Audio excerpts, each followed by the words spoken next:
السلام علیکم ورحمۃ اللہ وبرکاتہ۔ الحمد للہ وکفى والصلاة والسلام علی سید الرسل وخاتم الانبیاء، اما بعد فاعوذ باللہ من شرور انفسنا ومن سیئات اعمالنا، من يهده الله فلا مضل له ومن يضلله فلا هادي له، ونشهد أن لا إله إلا الله وحده لا شريك له، وأشهد أن سيدنا ومولانا محمد وعلى آل سيدنا ومولانا محمد وبارك وسلم صل عليه۔ اعوذ باللہ من الشیطان الرجیم، بسم اللہ الرحمن الرحیم۔ سبحان الذی اسریٰ بعبدہ لیلا من المسجد الحرام إلى المسجد الأقصى، صدق اللہ العظیم وصدق رسوله النبی الأمی الکریم، ونحن على ذلك لمن الشاہدین والشاکرین، والحمد للہ رب العالمین۔ اللہم صل علی محمد وعلی آل محمد کما صلیت علی ابراہیم وعلی آل ابراہیم انکا حمید مجید۔ اللہم بارک علی محمد وعلی آل محمد كما باركت على إبراهيم وعلى آل إبراهيم إنك حميد مجيد۔ محترم و مکرم سامعین، اللہ رب العزت نے یہ وقت بنایا، یہ مہینے بنائے، یہ سال بنائے۔ اللہ رب العزت کا بنائی ہوئی ہر چیز بابرکت ہے، لیکن جو اللہ رب العزت نے یہ مہینے بنائے، ان میں اللہ رب العزت نے کچھ مہینوں کو بہت زیادہ بابرکت رکھا ہے۔ ان مہینوں کو اشہر الحرم کہا جاتا ہے، جس میں ایک مہینہ رجب کا ہے۔ رجب کا مہینہ شروع ہو چکا ہے۔ روایات کے مطابق اس مہینے میں اللہ رب العزت نے معراج نبی کریم صلی اللہ علیہ وسلم کو فرمائی تھی، لیکن ایک چیز کا خیال رکھنا چاہیے، ذہن نشین کر لینا چاہیے کہ معراج کی کوئی رات صحیح روایات میں ثابت نہیں ہے۔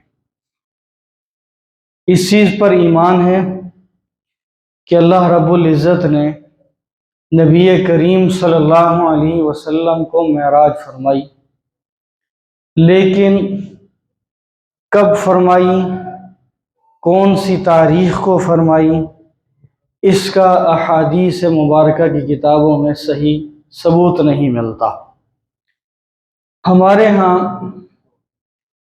ہم نے از خود جس نے جیسے کہا اس طرح کرنا شروع کر دیا، از خود ہی ہم نے تاریخیں متعین کر لیں۔ اگر ہم اس چیز پر غور کریں، فکر کریں، تو ہمیں معلوم ہوگا کہ اصل روایات کیا ہیں۔ بہرحال وہ ایک الگ بحث ہے۔ تو رجب کا مہینہ شروع سے ہی محترم چلا آ رہا ہے۔ اسلام سے قبل بھی یہ اشہر الحرم میں تھا، اور اسلام کے اندر بھی یہ اشہر الحرم میں ہے، یعنی کہ حرمت والے مہینے، بابرکت مہینے۔ اور اس کو رجب اس لیے کہا جاتا ہے کہ عرب کے جو لوگ تھے وہ اشہر الحرم کے جو یہ 4 مہینے ہیں، اس کے اندر جنگ و جدل نہیں کیا کرتے تھے، لڑائی جھگڑے کچھ بھی نہیں، بالکل پرسکون ہو جایا کرتے تھے، اور ان 4 مہینوں کے علاوہ وہ آپس میں جنگ و جدل بھی کرتے تھے۔ یعنی کہ اسلام سے قبل بھی ان لوگوں کے اندر ان 4 مہینوں کا احترام تھا، ان 4 مہینوں کا احترام کرتے تھے، جن میں ایک رجب بھی ہے۔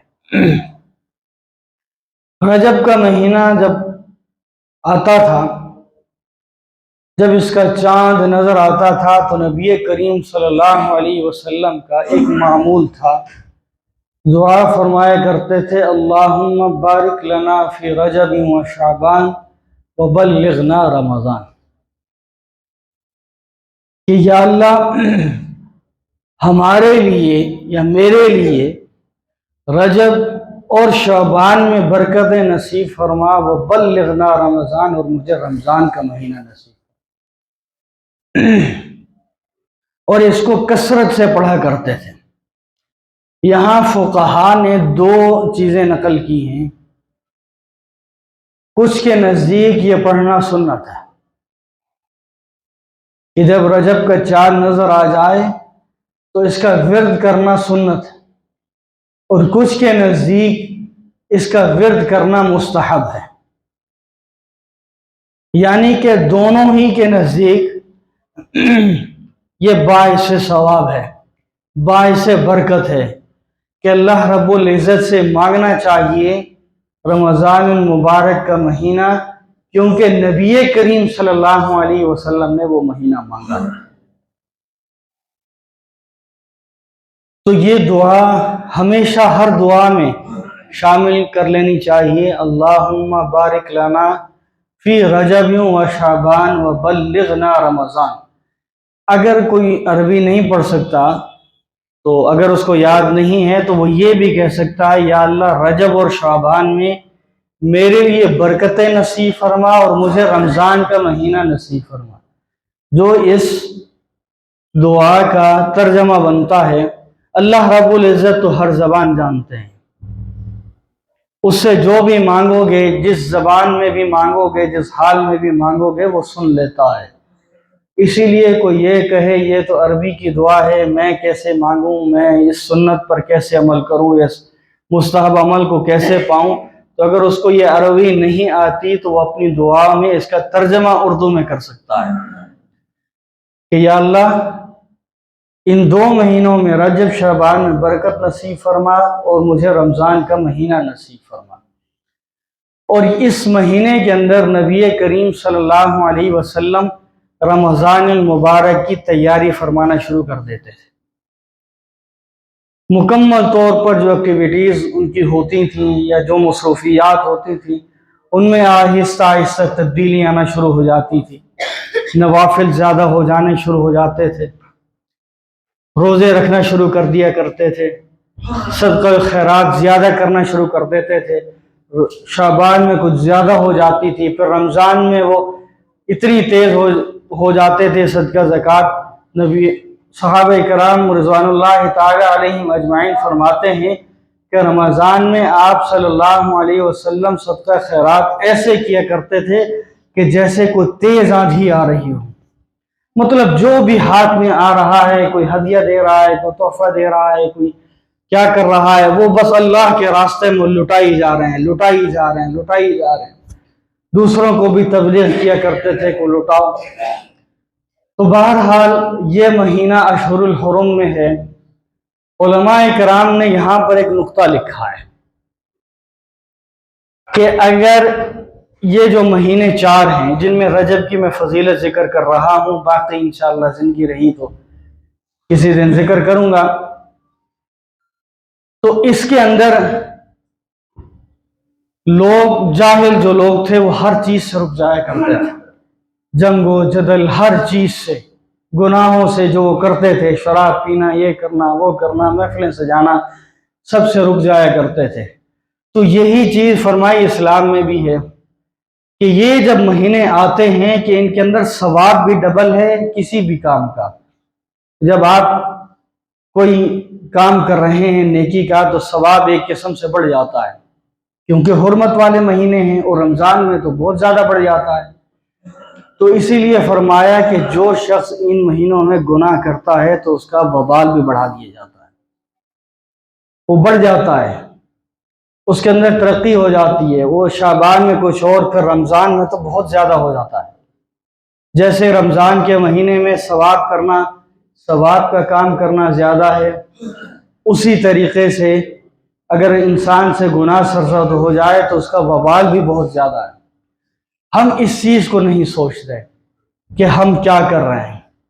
انسان ہیں، غلطی کا پتلا ہیں، ہمارے اندر غلطی کا مادہ موجود ہے، ہو جاتی ہے غلطی، لیکن اللہ رب العزت نے توبہ کا دروازہ بھی رکھا ہے۔ اسی وقت معافی مانگ لینی چاہیے کہ یا اللہ گناہ کر بیٹھا ہوں، اپنی رحمت سے بخش دیجیے، فضل کر دیجیے، رحمت کر دیجیے۔ اپنی نفس کی سن بیٹھا ہوں، شیطان کی سن بیٹھا ہوں، یا اللہ مجھ پر رحم و کرم فرما دیجیے۔ تو اللہ رب العزت کی رحمت پر یقین ہونا چاہیے، انشاءاللہ اللہ رب العزت اس گناہ کو معاف کر دیں گے۔ لیکن یہ کہنا تو ابھی کر لیتا ہوں، بعد میں توبہ کر لیں گے، توفیق ہو جائے گی، یا یہ ہو جائے گا، یا ابھی تو جوانی ہے، بڑھاپے میں ابھی بڑی زندگی پڑی ہے، جا کر معافی مانگ لوں گا، تو اس کا کوئی جواز نہیں بنتا۔ کیونکہ جب انسان ایک چیز کی طرف بڑھتا ہے، قدم بڑھاتا ہے نا، اللہ رب العزت نے فرمایا نا انما الاعمال بالنیات، کہ تمہارے اعمال کا دار و مدار تمہاری نیتوں پر ہے۔ جب ہماری نیت ہی ایسی ہوگی کہ ہم کر لیں گے تو اللہ کبھی توبہ کی توفیق نہیں دے گا، لکھ لیجیے۔ جب ہم خود ہی اللہ کی طرف نہیں بڑھنا چاہیں گے، جب ہم خود ہی اللہ کے حضور پیش ہی نہیں ہونا چاہیں گے، جب ہم کہیں کہ ابھی زندگی پڑی ہے، صبح شام جنازے اٹھتے دیکھتے ہیں، کبھی بچوں کا کہیں اٹھ رہا ہے، کہیں جوانوں کا اٹھ رہا ہے، کہیں بوڑھوں کا اٹھ رہا ہے، کہیں صحت مندوں کا اٹھ رہا ہے، کہیں بیماروں کا اٹھ رہا ہے، اس کے باوجود ہم نہیں سوچتے۔ ہمارے ذہن کے اندر یہ چیز آ گئی ہے، بلکہ بٹھا دی گئی ہے، بیٹا جو کرنا ہے کر، ابھی بڑی زندگی پڑی ہے۔ آپ کے پاس کس چیز کی گارنٹی ہے کہ ابھی بڑی زندگی پڑی ہے؟ آپ کے پاس اس چیز کی گارنٹی ہے کہ اگلا لمحہ ہم اس دنیا میں موجود ہوں گے؟ ہم کیوں اپنے بچوں کو یہ چیز سکھا رہے ہیں؟ بہت سے والدین کو دیکھا کہ اگر بچہ کچھ کر لیتا ہے، کہتا ہے جی ابھی تو بڑی زندگی پڑی ہے جی، ماشاءاللہ جی، ابھی تو جوانی دیکھے گا، پھر بڑھاپے میں جا کے کر لے گا، ابھی اس کی جوانی ہے، اس کا عروج آئے گا، کرنے دو۔ بھائی کیوں کرنے دو؟ کل قیامت کے دن یہی تمہارا گریبان پکڑے گا۔ اگر وہ کسی گناہ پر پکڑا گیا نا، تو وہ خود اللہ کے دربار میں کہے گا میرے والدین کو جتنا عذاب مجھے دیا جا رہا ہے، اس سے ڈبل میرے والدین کو دو۔ یہی اولاد کہے گی جس کے لیے تم آج کہہ رہے ہو۔ گریبان پکڑے گا تمہارا، سب چیز سکھائی تھی دنیا میں، دنیا کیسے گزارنی ہے سکھایا تھا، پر تم نے یہ نہیں سکھایا کہ اللہ راضی کیسے ہوگا، اللہ معاف کیسے کرے گا، اللہ رحمت کیسے کرے گا۔ وہ خود جا کر سفارش کرے گا، یا اللہ اس نے دنیا سکھائی، تیرا دین نہیں سکھایا تھا، جتنا عذاب مجھے دے رہا ہے اسے ڈبل میرے والدین کو دیجیے۔ ہم نہیں سوچتے، ہمارے ذہنوں میں آتا نہیں ہے، کیونکہ ہم دنیا میں مگن،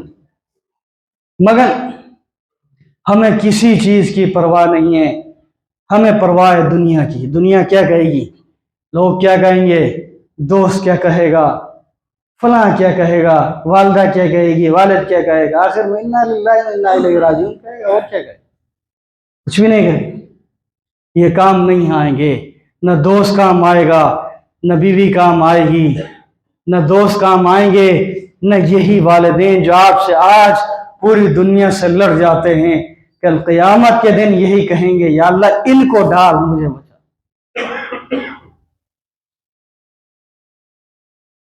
دوبارہ میں ذکر کر رہا تھا کہ اشہر الحرم میں اگر ثواب زیادہ ہو جاتا ہے تو گناہ کا وبال بھی بڑھا دیا جاتا ہے۔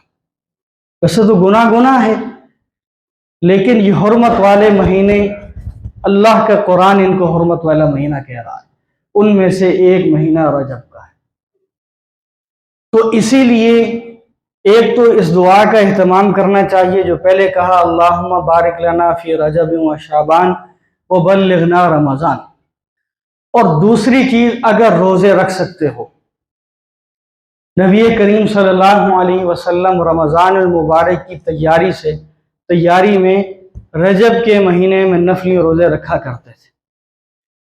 لیکن اس کے اندر بہت سارے ایسے لوگ ہیں کہ جو کہتے ہیں جی 27ویں کے دن کا روزہ رکھنا بڑا یہ ہے، بڑا وہ ہے، یا فلاں تاریخ کا کرنا ایسا ہے، فلاں تاریخ کا رکھنا ایسا ہے، اور اس میں ایسی نماز پڑھنی چاہیے۔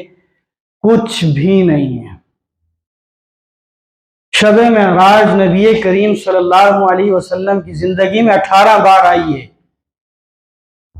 اگر کوئی عمل ہوتا، کوئی روزہ ہوتا، کوئی نفلی عبادت ہوتی یا کچھ ہوتا، اگر نبی کریم صلی اللہ علیہ وسلم شب قدر کے اندر چیزوں کا ذکر کر رہے ہیں تو شب معراج کا نہ کرتے، صحابہ کرام کو تلقین نہ کرتے، ان کو کر کے نہ دکھاتے، اور آج تک وہ چیز چلی آ رہی ہوتی۔ لیکن ہم نے بعض حضرات تو یہاں تک کہہ دیتے ہیں جی اس رات کے اندر 27ویں شب کے اندر شب معراج ہے، اور اس کے اندر آپ ایسی نماز پڑھ لو، اس کا ایک پورا طریقہ بتاتے ہیں، پوری زندگی جتنی نمازیں قضا ہو گئی ہوں وہ ایک ہی ٹائم میں ادا ہو جائیں گی۔ کہاں لکھا ہے؟ کیا یہ نبی کریم صلی اللہ علیہ وسلم کی تعلیم ہے؟ کیا نبی کریم صلی اللہ علیہ وسلم نے ایسا عمل کر کے دکھایا ہے؟ کسی کتاب میں کہیں کوئی ایک روایت ہو، یہ کسی صحابی نے کیا ہو؟ نہیں، لیکن ہم کرتے ہیں۔ صحابہ کرام کے زمانے میں 27ویں کا روزہ رکھا جاتا تھا باقاعدہ، منع فرمایا کہ نبی کریم صلی اللہ علیہ وسلم نے نہیں رکھا، آگے پیچھے جو ہے وہ رکھو۔ پھر ہم کہتے ہیں جی نیکی دا کام کیتا ہے تو کیڑ میں گناہ کر رہی تھا، نیکی کیتی ہے نا، یہ ہمارے ذہنوں میں بٹھایا گیا ہے، میں تو نیکی کیتی ہے، میں کیڑا گناہ دا کام کرتا ہے، تو میرے تو فتوے لا رہے ہیں، میرے نال گل کر رہے ہیں۔ تو دین اتباع رسول صلی اللہ علیہ وسلم کا نام ہے، اتباع کا نام ہے۔ جس طرح میرے نبی نے کیا ہے اسی طریقے سے چلوں گا تو کامیابی ہوگی۔ اگر ایسی کر کے اگر میں نیکی کو لا کر وہ چیز اسلام میں ہے ہی نہیں، وہ تو بدعت ہے، تم تو بدعت پر عمل کر رہے ہو، اور بدعت سے میرے رسول صلی اللہ علیہ وسلم نے منع کیا ہے۔ نام ٹائٹل اسلام کا دیا جا رہا ہے، نیکی کا دیا جا رہا ہے، اگر اس کے اوپر وہ اسلام میں ہے نہیں، اس کے اوپر عمل کرو، وہ چیز بدعت بنتی ہے۔ اور یاد رکھو نبی کریم صلی اللہ علیہ وسلم نے فرمایا کل قیامت کے دن حوض کوثر پر کچھ لوگ لائے جائیں گے، پہچان لوں گا میرے ہی امت کے یہ لوگ ہیں، ان کو فرشتے پکڑیں گے اور جہنم کی طرف لے جائیں گے، میں ان کو روکوں گا، پوچھوں گا یہ تو میری امت کے لوگ ہیں، ان کو کہاں لے کر جا رہے ہو؟ وہ کہیں گے کہ یا رسول اللہ صلی اللہ علیہ وسلم، آپ کے بعد آپ کے دین کے اندر انہوں نے تبدیلی کی تھی۔ تب رسول اللہ صلی اللہ علیہ وسلم کے احادیث صحیحہ میں الفاظ ہیں، لا میں نہیں جانتا ان کو، پکڑو جکڑو جہنم میں ڈالو۔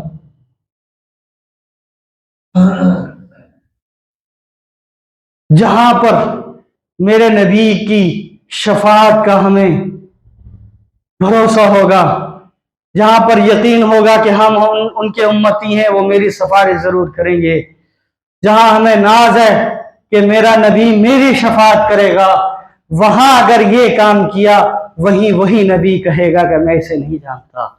کیا کرو گے؟ آخری سہارا بھی کھو دو گے؟ ہمارے پلے کیا ہے؟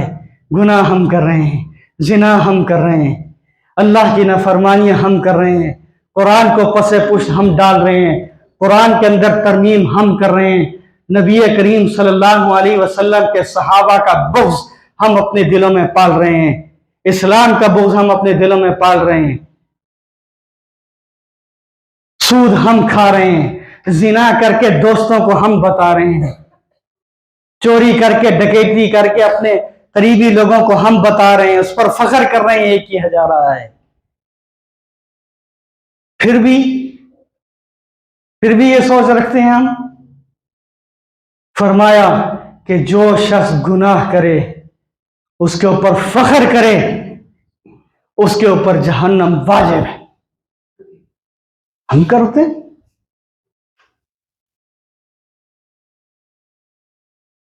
ہم آنکھ بند کر کے کرتے ہیں۔ اگر کوئی عالم دین کھڑا ہو کر کوئی بات کہے، مستند عالم دین کی بات کر رہا ہوں، اس سے ثبوت مانگتے ہوں،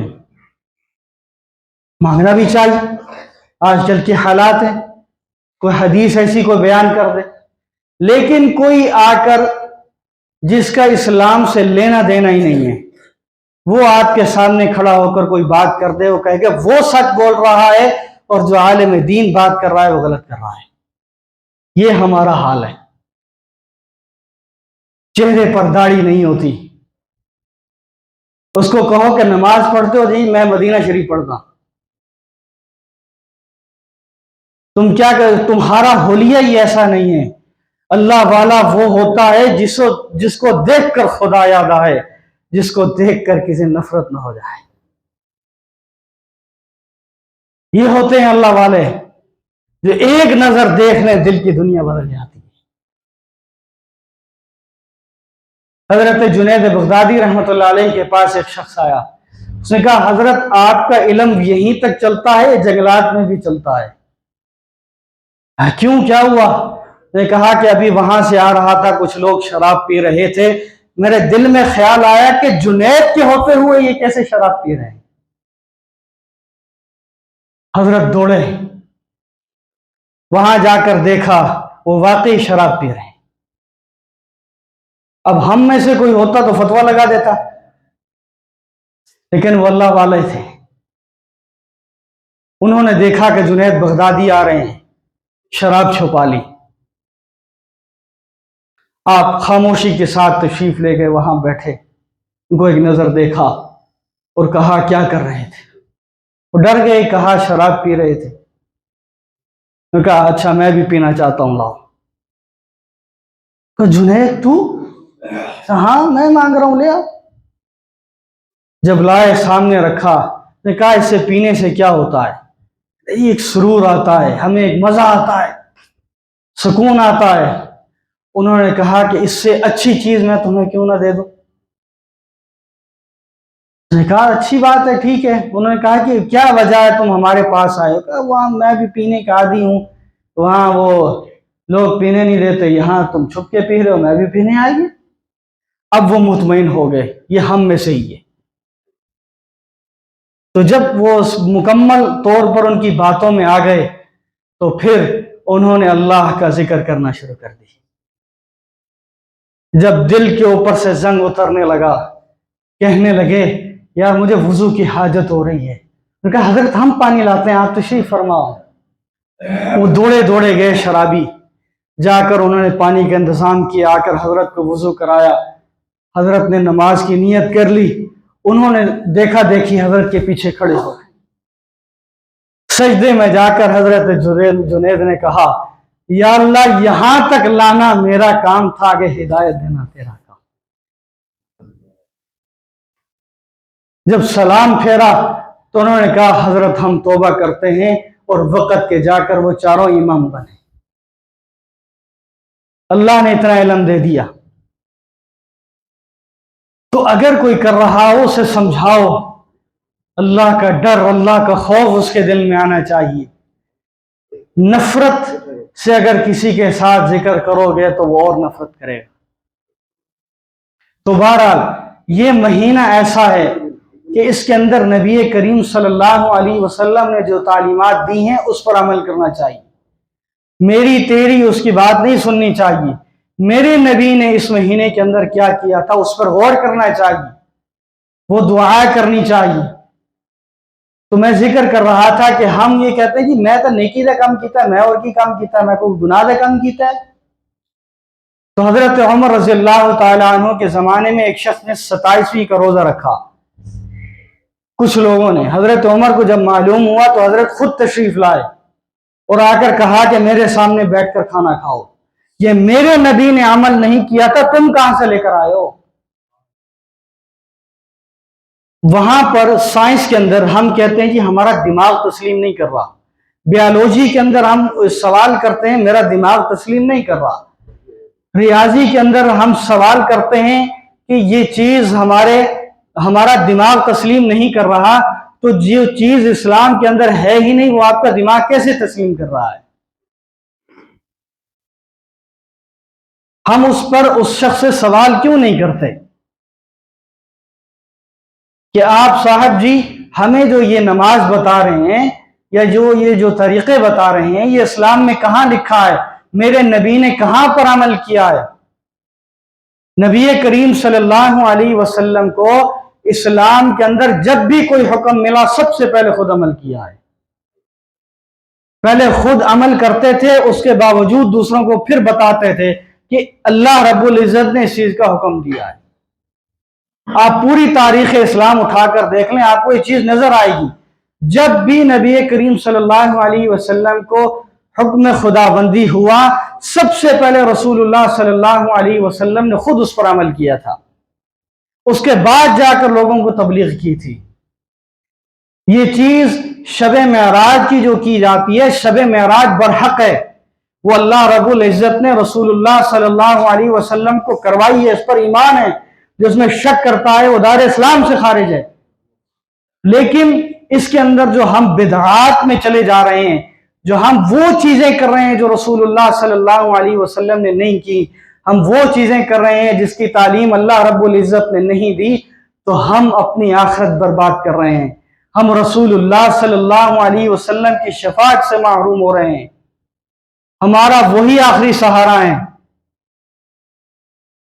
انہوں نے ہی ہماری شفاعت کرنی ہے، انہوں نے ہی ہمیں جنت میں لے کے جانا ہے، وہ ہمارے نبی ہیں، زندگی میں بھی ہمارے لیے مانگتے رہے، آخرت میں بھی وہ ہمارے لیے مانگیں گے، لیکن ہم ان کے امتی ہو کر انہی کے دین میں تبدیلیاں کر رہے ہیں، انہی کے دین کو پس پوچھ ڈال کر جو راستہ شیطان کا اس پر عمل کر رہے ہیں۔ تو حالات پھر ایسے ہی ہوں گے، حالات پھر ایسے ہی ہو جائیں گے جیسے ہیں۔